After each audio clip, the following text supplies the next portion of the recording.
Oke, assalamualaikum warahmatullahi wabarakatuh. Di video kali ini saya akan menjelaskan alur pasien dari pasien mulai daftar sampai dia pasien pulang. Di sini kita akan menggunakan SIM-ARS Kansa yang berbasis OpenShot dan free. Aplikasinya free ya. Alur yang dibuat ini studi kasusnya untuk klinik Ibnusina Rapak yang ada di Balikpapan. Jadi saya jelaskan dari awal ya. Untuk pasien datang kemudian dilakukan pasien ke rekam medik. Rekam medik melakukan input data atau registrasi pasien lama atau pasien baru. Nah, kemudian kalau petugas RM sudah melakukan input data, dia melakukan cetak bukti registrasi. Nah, kemudian pasien membawa printout dari RM, yang itu bukti register. Kemudian sampai di poli, pasien dilakukan amnesi atau tindakan oleh asisten dokter, dilakukan asisten dokter. Kemudian pasien ke ruangan dokter. Nah, dokter melakukan input swab atau melakukan tindakan diagnosa. Nah, di sini ada dua rujukan lanjutan atau misalnya ada tindakan tambahan.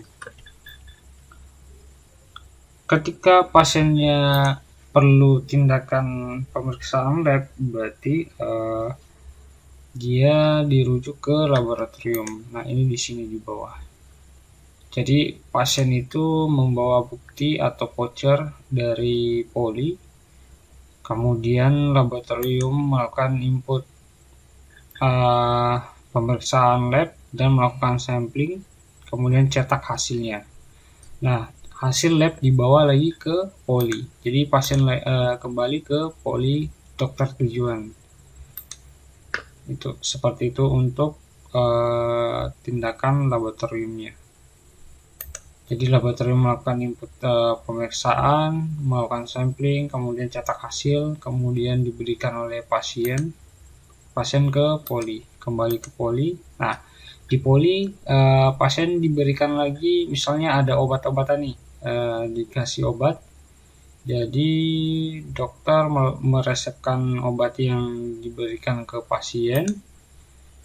Pasien membawa resep dari poli. Nah, di apotik lakukan input obat dan validasi, cetak struk, kemudian dilakukan pembayaran di kasir.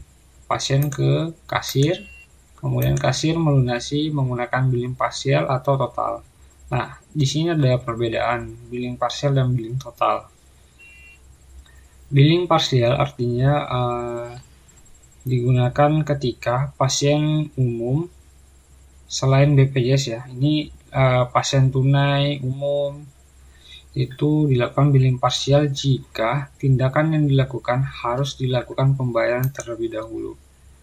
Nah, kalau billing total yaitu tindakannya mau tunai, mau kredit, atau piutang, semuanya bisa dilakukan total. Jadi total itu pembayarannya di belakang. Jadi ditotalkan semua setelah itu dibayarkan.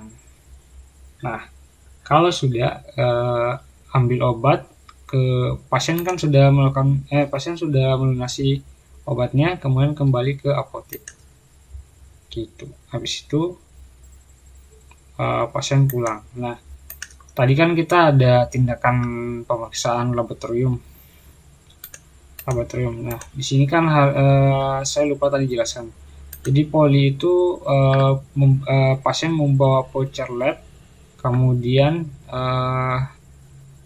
admin laboratorium melakukan permintaan atau input pemeriksaan lab, kemudian voucher lab diberikan kepada pasien untuk melunasi pemeriksaan yang dilakukan di lab.